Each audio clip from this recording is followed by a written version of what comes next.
Olá, bom dia. Hoje é sexta-feira, 20 de janeiro de 2017. E o tema que nós vamos discutir hoje é o tema que você escolheu na última enquete. Saiba como redigir documentos de uso diário. E para bater esse papo conosco aqui na TV Cresce, nós estamos aqui com um grande conhecido de todos vocês, né? É o grande apresentador do programa Questão de Direito, que vai ao ar pela TV Cresce todas as quarta-feiras, 10 horas da manhã. Eu estou falando do meu grande amigo, Dr. Júlio César Chance. Bom dia, Júlio! Bom dia, Gilberto. É um prazer, Gilberto, grande amigo. É um prazer estar aqui no programa do Gilberto, que o Cresce Esclarece. Tema importante, hein? Tema interessante. E eu vou começar já fazendo uma pergunta para o nosso amigo Dr. Júlio César Chances. Relação a título de documento, Júlio, não é? Que o corretor, quando vai levar o cliente para visitar o imóvel, ele tem que colher a assinatura num documento.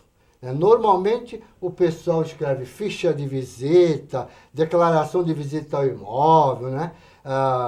Tem alguns que fazem tipo de um contrato. O que seria melhor assim para a pessoa juridicamente amanhã questionar em caso de haver algum tipo de problema? Gilberto, tem um nome para isso. Agora é chamado também de atos iniciais, né? Então, o corretor de sucesso, quer fazer a coisa como deve ser feita, tem que praticar os atos iniciais.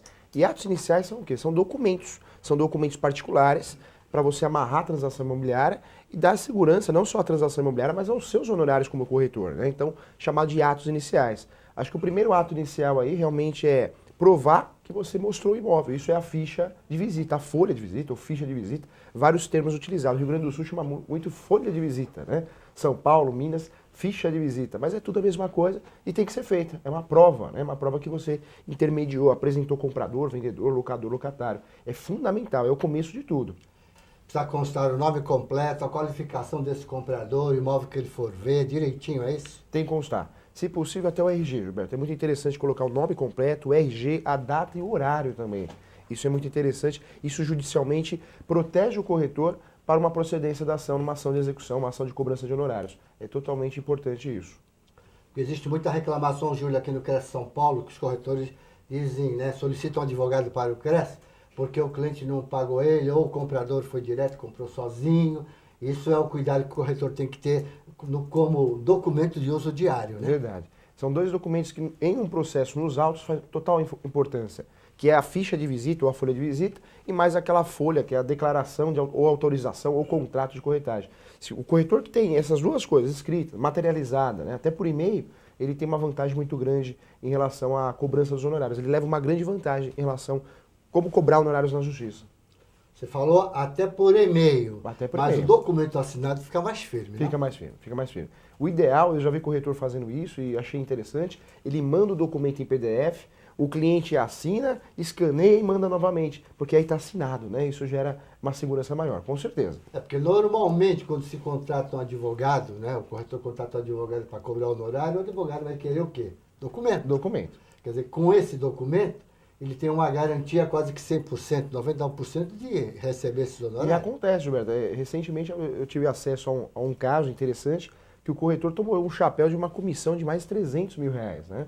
Então, pura maldade. Inclusive, a gente não vai nem falar quem é, mas é um artista. É um artista. Ele queria comprar um imóvel no Morumbi.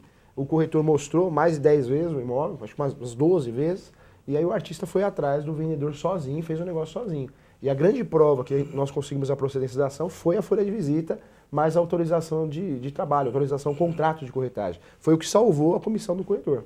Caso o colega corretor vá mostrar e acontece, o comprador vai direto, o caso do artista que você citou, fica mais difícil, né, para ele poder cobrar esse honorário, né? Fica mais difícil. Sem documento fica difícil. No direito nós temos duas provas, né? Nós temos a prova oral e a prova documental.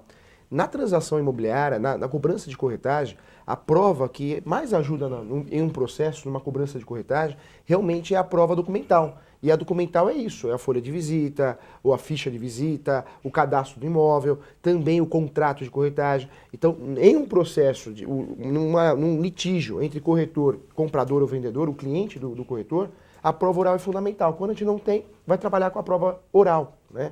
E a prova oral é testemunha ou depoimento pessoal do autor ou do réu. e para o processo em si não tem tanta relevância. Aí vai depender do juiz. Vai depender do juiz. Aí dizem Aí- que, olha que o juiz não. Se o juiz, você mandar o processo com todos os documentos, é óbvio, fica mais fácil para o juiz Fica mais também fácil, fica dar a mais sentença fácil. dele. Dá a sentença dele, não tem muito como fugir, né? O convencimento fica forte, né? Então quando você fundamenta um processo, cobrança de honorários, com vários e-mails, testemunhas, a ficha de visita, contrato de corretagem, você amarra um negócio, você tem a prova que você apresentou, né? O comprador ao vendedor, o vendedor ao comprador. Se você não tem isso, só trabalhar no depoimento pessoal é muito arriscado, né? O corretor vai numa audiência de instrução de julgamento e fala, olha, eu vendi, eu fiz a intermediação, eu que apresentei. Não é uma prova, considerado prova, mas não é uma prova eficaz para esse tipo de processo. Uma palavra contra a outra. Uma palavra Fica mais contra a outra. difícil. É isso aí, é um documento Fica unilateral. Olha, deixa eu fazer uma colocação. O colega que não tem o hábito de pegar a ficha de visita, se caso acontecer, que eu vou te perguntar agora. O comprador é um comprador de má índole. Uma pessoa que vai tentar adentrar a casa de alguém através do corretor de imóveis. Então ele vai lá a primeira vez, né? Vai com documento falso, aquela história toda que nós conhecemos, o corretor ele não pega, por exemplo, a ficha de visita. Muito bem. Se essa pessoa retorna sozinha, assalta lá esse proprietário, qual é a responsabilidade do corretor? Ele não tem nem documento para provar, olha, ele me enganou, tá aqui a ficha Gilberto, dele. é muito interessante entrar nesse assunto, porque o corretor muitas vezes ele não sabe a responsabilidade que ele tem, a profissão dele. O corretor ele precisa, além de proteger a transação entre compradores e vendedores, locadores e locatários, ele precisa se proteger. Então o corretor, na verdade, quando ele solicita certidões, pratica esses atos iniciais, esses documentos escritos, esses documentos particulares, ele está se defendendo, está se protegendo. Não só em relação a uma responsabilidade civil, mas também criminal. Já tive acesso a um caso, inclusive a um colombiano, traficante, né? Então até conhecido. O corretor nos procurou para fazer uma defesa, por quê? Porque o corretor conheceu esse traficante, tudo que o corretor oferecia a esse traficante ele comprava. Ah, esse imóvel, esse apartamento, 300 mil, eu quero. Esse terreno, eu quero. E o corretor falou, achei o cliente dos sonhos, né? Tudo que eu ofereço ele compra. Mas ele não percebeu que era muito fácil a coisa. E aí o que aconteceu? Quando descobriram que ele era um traficante e aí bloqueou os bens, o corretor fez parte da investigação da Polícia Federal. O corretor foi chamado mais de 12 vezes a prestar esclarecimentos na Polícia Federal. Tudo bem, conseguimos tirar o corretor da investigação para provar que ele não fazia parte dessa quadrilha. Mas até então a vergonha que o corretor passou só de parar um carro da Polícia Federal na porta da casa dele, do escritório dele, é uma vergonha que não tem preço, né? Não tem como sanar isso, né? Então o corretor precisa tomar cuidado, ele precisa entender que ele tem uma responsabilidade civil e criminal. Então, ele precisa desses documentos, até para uma investigação criminal civil ou federal, ele conseguir se esquivar. Mais uma coisa importante, COAF, não é? Controle de Atividade Financeira, lavagem de dinheiro. Corretor, este mês de janeiro até o dia 31, tem que fazer a certidão de inocorrência. Então, esse corretor também corre o risco, né, de ter a culpa nesse caso, porque o cara está lavando dinheiro. Está lavando dinheiro, verdade. Isso é lavagem de dinheiro. Lavagem de dinheiro. Grandes bancos, Gilberto, gerentes de bancos, Banco Itaú, Banco Bradesco, todos os bancos privados e públicos, gerentes de bancos possuem essa orientação. Tem que conhecer o seu cliente. Então o gerente, quando percebe que o seu cliente tem uma movimentação de conta corrente muito alta, muito, né, realmente grandes valores, o gerente ele tem que ir até o empresário, o comerciante. Por isso, normalmente, o comerciante, até o corretor, recebe uma visita de um gerente de conta corrente e fala, nossa, como o gerente é bonzinho, né? Na verdade, não, ele está investigando, ele está checando para ver o que você faz. Muito bem. Agora eu vou mostrar aqui um livro. Este aqui é um livro que fica na porta, na portaria dos condomínios. Isso aqui é um livro. Às vezes o Cresce criou este livro aqui para entregar em todos os condomínios, ok? Em todos os condomínios. E o que acontece? Às vezes o corretor ele reclama, o Cresce fica inventando. Tudo isso aqui é para dar segurança para o corretor. Por quê? Porque ele vai levar uma pessoa no condomínio, chegando lá, ele tem que solicitar um livro para ele preencher o nome da pessoa, ele vai assinar qual é o imóvel que ele vai visitar, não é? Então tem todos os dados aqui neste livro aqui, a pessoa preencher. Então é uma maneira também de você se defender, não é isso? Verdade. Não sei se você conhecia esse livro, mas é super interessante. Muito esse interessante, livro, muito interessante. Achei a ideia sensacional, realmente isso aqui é mais uma forma de defender o corretor, né? Então, sensacional. Você vê, o Cresce fornece vários meios, o corretor precisa ficar sabendo, precisa ajudar a divulgar para os colegas e precisa usufruir, né, Gilberto? Precisa usufruir desses instrumentos, né? Aqui, ó, Nilson Braga, aqui de São Paulo, ele faz uma pergunta. Só com documento de visita teremos a garantia de brigar pelo recebimento de nossos honorários? Gilberto, tem jurisprudência para tudo, mas na minha opinião, que atuo muito nessa área, o amigo Gilberto sabe disso, o corretor, só com uma ficha de visita, fica muito difícil de receber essa comissão e seus honorários. O ideal é o contrato de corretagem, o ideal é a autorização de serviço ou autorização de trabalho. Tem vários nomes diferentes, não importa. O importante é você ter um documento que prove que o vendedor autorizou você vender aquele imóvel. Esse documento é realmente um documento indispensável para uma cobrança de honorários. O resto você fica no risco, fica na mão de um juiz de direito, né? Olha, o que ele está dizendo é o seguinte, entra na lei, Nilson, Lei 6.530 de 1978, artigo 20, inciso 3º. Inciso 3º. Veja lá, se você capta o imóvel para vender, esse proprietário tem que lhe dar uma autorização por escrito. Isso é lei. E a lei, a gente não vamos discutir lei. Verdade. A lei ela tem que se cumprir. E os juízes fundamentam isso, Gilberto. Alguns casos aí que o corretor não tem esse documento, o juiz fundamenta nisso. Que o CRES, o corretor de imóveis, tem uma lei federal própria. Como ele não seguiu, ele não respeitou, ele não vai receber os seus honorários, a sua comissão. Olha o risco disso tudo. Sem falar que já vi juiz mandar oficial o CRES para que o corretor sofra uma representação, porque ele não seguiu o seu estatuto, né? E outra coisa. Se você me perguntar, o cliente não assina. Então, se ele não assina, será que ele é uma pessoa que de fato está querendo vender, não é um especulador? Tem boas intenções? Tudo isso você tem que analisar. Se ele quer vender, ele tem que assinar. Se ele não quiser vender, então, se ele não quiser assinar, você é obrigado a prestar serviço para ele, não é verdade? Verdade. Já está com uma intenção, está com uma fé, né? Porque isso é a regra do jogo. Eu tenho que assinar o documento porque o corretor é uma prestação de serviço. E o CRES pode lhe ajudar nessa questão. Se o proprietário não quiser assinar a autorização, você pode pegar o nome dele, o e-mail dele, o endereço dele, passa para a presidência do CRES, o presidente do CRES vai encaminhar um documento dizendo que você está certo. Não é? Que você está certo, que isso é lei, você está cumprindo, você trabalha direitinho, para esse proprietário tomar cuidado com aqueles que não pegam autorização. Excelente iniciativa Então, do CRES. O CRES ajuda o corretor. Ajuda o corretor. O corretor precisa participar mais do CRES para poder pedir essas ajudas, não é verdade?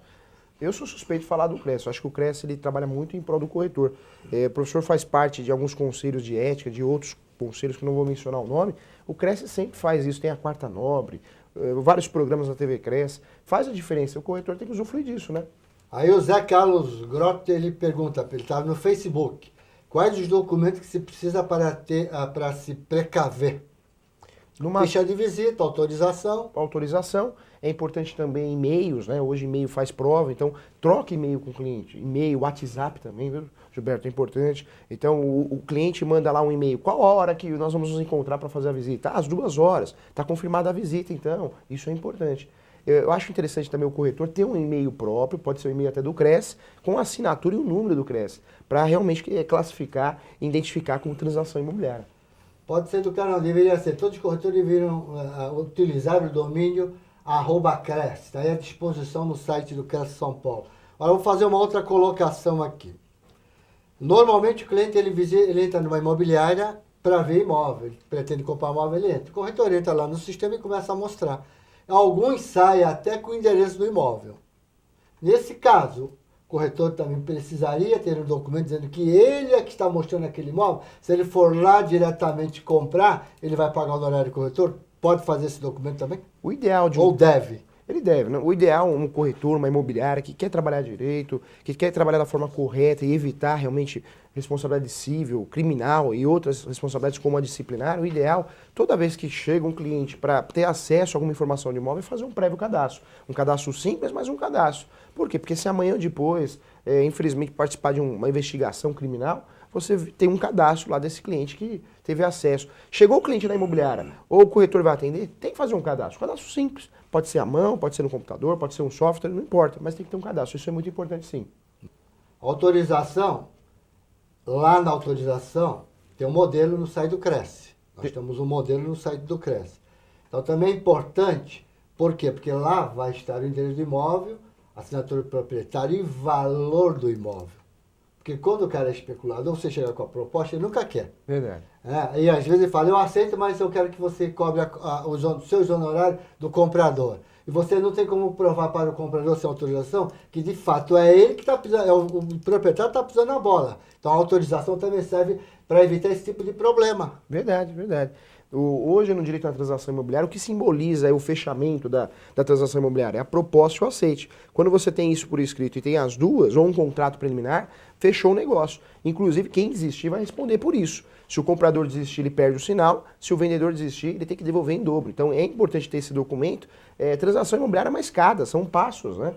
Costumo dizer que a transação imobiliária, o maior sonho do brasileiro é o imóvel próprio.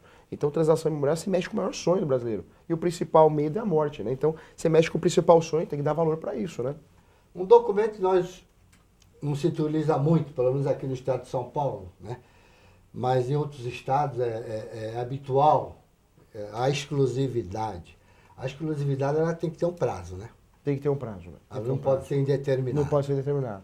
A jurisprudência fala em torno aí de 60 dias, 90 dias, mas tem que ter um prazo, não pode ser aberta, não existe uma exclusividade para a vida toda, né? Então, é importante sim, se o seu cliente aceitou assinar um contrato de exclusividade, tem que ter um prazo, tem que ser determinado. Dois corretores, né? Eles vão fazer uma transação, dois corretores que trabalham para imobiliário, dois corretores que trabalham para imobiliário e dois corretores autônomos. Eles têm que ajustar também como é que eles vão trabalhar. Se vão ser 40% para um, 60% para outro, se vai ser 50% para cada um. Tem que ser feito esse tipo de ajuste para não ter problema futuro, não é verdade? Verdade, verdade. Aí, nesse caso, a parceria de corretor, um corretor com uma imobiliária, um corretor com outro corretor, o ideal é fazer um contrato de parceria. Porque esse contrato de parceria realmente fica estipulado a divisão. E quando isso não acontece, ou fica omisso, fica dúbio ou contraditório, aí o ideal é brigar judicialmente. E essa briga judicial é bem interessante, porque o juiz vai nomear um perito também corretor, esse corretor vai analisar o que um corretor fez, o que o outro fez e vai fazer a divisão dos honorários. Só que é muito demorado, um litígio desse chega a durar até 2 anos, olha o risco disso tudo. No mínimo, né? Ou mais, né? Depende do fórum, depende do estado. Então, para evitar tudo isso, sempre um contrato de parceria. Um simples documento evita tudo isso. Evita tudo isso. Evita a confusão, evita perder o amigo, a amizade. Evita de perder o amigo e a amizade. Essa é a verdade. Por exemplo, há corretores, principalmente de lançamento, eles ficam aleatoriamente mandando e-mail para Deus e todo mundo. Né? Isso é problema? A pessoa não está a fim de receber o e-mail dele e às vezes não tem nem aquele botão, não quero mais receber seu e-mail. Né? Então eles ficam mandando. Eu recebo bastante. Né? Olha, lançamento, oferta. Isso pode dar problema para o corretor? O ideal é que o corretor não faça isso. Mas não é algo bacana, é algo que realmente, se acontecer com muita constância, pode sim ter problema com o corretor, inclusive uma representação. Então eu recebo vários e-mails de um corretor ou de uma imobiliária, não aguento mais, já liguei para a imobiliária, já liguei para o corretor e falo, não manda mais e-mail, continua. Ele pega esses e-mails, vem aqui no Cresce e faz uma representação contra o corretor. E provavelmente o corretor vai ser condenado nessa representação, porque realmente está invadindo o espaço, a privacidade da outra pessoa. Ora, vamos então tentar agora dar uma dica para os proprietários de imobiliárias. Né? Dentro da mesma empresa, uma divergência entre dois profissionais por questão de honorário. É sempre a discussão é honorário, né? Então, qual é o alerta que você daria para o dono da imobiliária para evitar esse clima ruim dentro do escritório? Isso acontece muito nas imobiliárias. Acontece muito. Sabe? O cliente era meu, não era meu. Enquanto não sai o negócio, não tem a briga. Saiu o negócio, a confusão está aí. Aí fica aquele clima ruim dentro daquele escritório. Verdade. Uma coisa que eu vejo em muitas imobiliárias que eu tive a oportunidade de advogar é a divisão mesmo de sorteio. Então, tem 4 corretores aqui dentro. Então, primeiro é você, depois passa para o segundo, passa para o terceiro. Um verdadeiro sorteio, uma verdadeira distribuição. Isso acontece muito em grandes imobiliárias, grandes construtoras. Então, é feito esse sorteio para não ter briga. E quando os 2 corretores ou 3 atendem o mesmo cliente, aí o ideal é sempre dividir. Independente do que um fez, o outro fez, é dividir. Dividir em 3, em 2 e fazer uma divisão. Mas isso tem que ficar bem claro. Então, uma imobiliária quando começa a crescer, ou um escritório de corretagem, agora é muito comum também, Gilberto, vários corretores alugarem um espaço e vários corretores trabalharem. Não é uma imobiliária, é pessoa física, mas eu vejo em São Paulo isso acontecendo constantemente, vários corretores trabalhando no mesmo espaço, então dividindo despesa. Então, o ideal é criar um regimento interno para que o negócio ande bem, um regimento interno, uma convenção interna mesmo. Por mais que seja um documento simples, é um documento eficaz para evitar essa confusão. Porque o cliente, às vezes, ele liga para a imobiliária por um determinado imóvel. Daí, há 2 dias, ele vê outro imóvel, liga para essa imobiliária O corretor não consegue nem vender o nome dele, ele procura, o outro corretor fala com ele. Aí já começa a gerar esta confusão, não é verdade? Aí há corretor que ele cadastra o cliente, faz a ficha do cliente, mas não trabalha o cliente. Aí no Código Civil diz, por inércia. Não é? Verdade. Fica o pepino na mão do dono da imobiliária, porque a confusão vai gerar. A confusão vai gerar. Não é O verdade? ideal para resolver isso era a ética, né? Olha, você já falou com o Pedro, então volta a falar com o Pedro, né? Se você precisar de alguma coisa, estou à disposição, mas o Pedro te atendeu. Mas na prática não acontece isso, infelizmente. Então o ideal é tentar, através de um sistema, ou ainda do próprio Excel, Word, o pessoal faz uma tabelinha, ó, o cliente eu atendi, eu vou voltar a atender ele, e criar um regimento interno. Criando um regimento interno dizendo, ó, aquele que atendeu primeiro é o corretor que vai atender até o final. É exatamente o que eu tenho na minha empresa e já há mais de 10 anos eu faço isso. Eu trabalho assim, o meu escritório, hoje, os corretores não trabalham para mim, eles são autônomos de verdade, a gente divide despesa lá. Você falou, né? Então isso eu já faço há um bom tempo. Flávio Santos, pelo Facebook. Quando eu faço uma parceria com um corretor, que é funcionário de uma imobiliária. Então ele é corretor, mas ele está registrado na imobiliária. Eu tenho que dividir os honorários em 3 partes? E aí? Essa divisão, na verdade, é o chamado... Depende do acerto, né? Depende do acerto. É chamado pactual, né? A lei não obriga a nada nesse sentido. Então é um pacto que você vai acordar com o seu colega, com o seu parceiro de trabalho. Esse pacto ideal é o pacto que esteja escrito, para evitar confusão, né? Mas isso é pactuado, isso é acordado.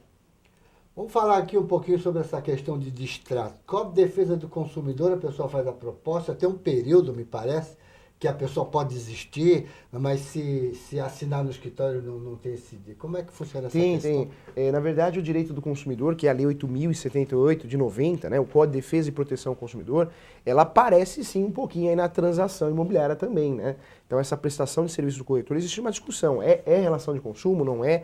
Independente dessa discussão, fato é que é utilizada assim por analogia. Então, na verdade, hoje o corretor que atende um cliente por telefone ou pela internet, se esse sujeito, o comprador, comprar pela internet, por telefone, ele tem 7 dias para desistir. Se entrar na relação de consumo, se for realmente reconhecida essa relação de consumo, a aplicabilidade da Lei 8.078 de 90, eu tenho prazo de existência. Comprei fora do estabelecimento comercial, eu tenho 7 dias para desistir. Se eu comprei por telefone, por catálogo, pela internet, por e-mail, eu tenho 7 dias para desistir, sem penalidade nenhuma e independente do motivo. Então, o Código de Defesa do Consumidor é aplicado nessas situações por analogia, 7 dias para desistir. Se eu comprei pela internet, 7 dias para desistir. Agora vamos ver a questão das certidões, né? Precisa tirar as certidões, não precisa, a lei 13.000 e alguma coisa, não me lembro qual é a lei, né? Que não precisa mais tirar a certidão, basta a certidão da matrícula, aquelas certidões do fórum, distribuidor civil, dizem que não precisa ou precisa. Como é que está essa questão? Você pode falar para a gente sobre O isso? interessante, Gilberto, em relação às certidões, é uma proteção para o cliente, comprador, vendedor, locador, locatário, mas é uma proteção para o corretor. Eu falo muito isso em palestra, em aula, que o corretor ele tem que entregar essas certidões para o comprador, para o vendedor, mas tem que guardar com ele também. E aí já escutei de corretor, mas se eu ficar guardando tanta certidão, eu não vou ter onde dormir, né? Isso é desculpa. Porque hoje nós temos aí, dá para escanear, hoje você compra um HD, guarda no HD, ou guarda no pendrive, ou guarda na área de trabalho do computador, não importa onde você vai guardar, hoje não tem desculpa, a gente não precisa do papel físico, pode ser algo digital, mas é importante sim trabalhar com certidão. Compra e venda de imóveis, não dá para trabalhar com compra e venda de imóveis se não trabalhar com certidão, tanto na locação, regulamentada lá pela Lei 8.245 e 91, como na compra e venda, tem que ter certidão. E as certidões, para não errar, eu vou pensar na certidão do imóvel, que é a certidão de propriedade. Certidão de propriedade é fundamental. Eu preciso saber quem é dono desse imóvel. Como que eu vou deixar meu cliente comprar um imóvel se eu não tenho a certeza de quem está vendendo é dono? Eu só consigo acertar isso realmente com a certidão de propriedade, que pode ser chamada de transcrição ou matrícula. Transcrição é de 73, matrícula após 73, 1973, que mudou o formato, igual SIC e RG. Em relação a outras certidões, certidão de distribuição civil é importante também. Lembrando sempre que nós temos a Justiça Federal e a Justiça Estadual. Então, toda a certidão de distribuição civil tem que solicitar as duas certidões, da esfera federal e da esfera estadual, e também a criminal. Esse cliente, esse corretor, que acabou se enroscando aí numa investigação processual criminal federal, foi em virtude disso. Ele vendia, né? O cliente dele, o comprador, comprava tudo que ele oferecia, mas ele não tirava uma certidão. Se ele tivesse solicitado uma certidão, ele teria descobrido que o seu cliente realmente, esse dinheiro era um dinheiro ilícito. Então ele teria descobrido. Então é importante sim também solicitar a emissão de uma certidão criminal também. Também pensando nas duas esferas, na federal e na estadual. Sempre importante. E hoje não tem desculpa. Hoje as certidões você consegue solicitar com muita facilidade pelo site do TJ, pelo site do TRT. Hoje é muito fácil solicitar a certidão. E para quem não quer ter trabalho ainda, Gilberto, ainda tem vários sites, cartório, não vou fazer propaganda aqui, mas como cartório 24 horas, cartório online, vários cartórios que você solicita, paga um valor a mais, porém você recebe no seu escritório, na sua casa, o conjunto de todas as certidões. E aí tem a certidão de protesto, tem a certidão trabalhista, que é importante também. Certidão trabalhista ela é muito perigosa, porque muita gente tira uma certidão trabalhista. Quando eu penso em solicitar a certidão trabalhista, eu tenho que solicitar duas. A certidão de ações trabalhistas e a certidão de execução trabalhista. Porque o direito do trabalho, né, o sistema do Fórum Trabalhista, ele separa as certidões de ações trabalhistas e a ação trabalhista em andamento. Não tem a sentença ainda. Já a execução é uma verdadeira cobrança já. Eu preciso solicitar as duas certidões. Então é importante esse dossiê, um verdadeiro dossiê que protege os clientes, protege o corretor, em virtude de várias responsabilidades criminais e cíveis, né? Eu costumo dizer que a certidão do trabalho é a rainha das certidões na questão, porque ela tem um certo privilégio sobre bens, não é? Verdade. O empregado sempre tem um privilégio. Sempre tem um privilégio. Muito bem. Vou dar um alerta aqui para os colegas, quando está vendendo imóvel com financiamento. É que o banco checa. Olha, o banco checa, ele não se preocupa em ter as certidões. Não entra nessa. Você tem que prestar o serviço correto, não é verdade? Verdade. Ele é o prestador de serviço, ele tem que apresentar os documentos que o trabalho dele, não é? Exige que ele apresente para o comprador e para o vendedor. Porque amanhã depois ele precisa provar, como é que fica? Verdade. Mas o banco disse que não tinha nada, até aí o banco disse qual é o problema. O banco está fazendo o lado dele, o corretor tem que fazer o seu lado, com a certidão, não é verdade? Tem muito corretor que fala assim, minha profissão é fim, se eu vender eu ganho meus honorários e ponto final. Na verdade, ela é fim para ganhar os honorários, mas ela é meio também, né? Você tem que acertar os meios. A partir do momento que você não age da forma correta, deixa de tirar uma certidão, uma informação adequada, uma orientação adequada para o seu cliente, se você errar o meio, você vai ser responsabilizado por isso também. Deixa eu fazer mais uma colocação. Distrato.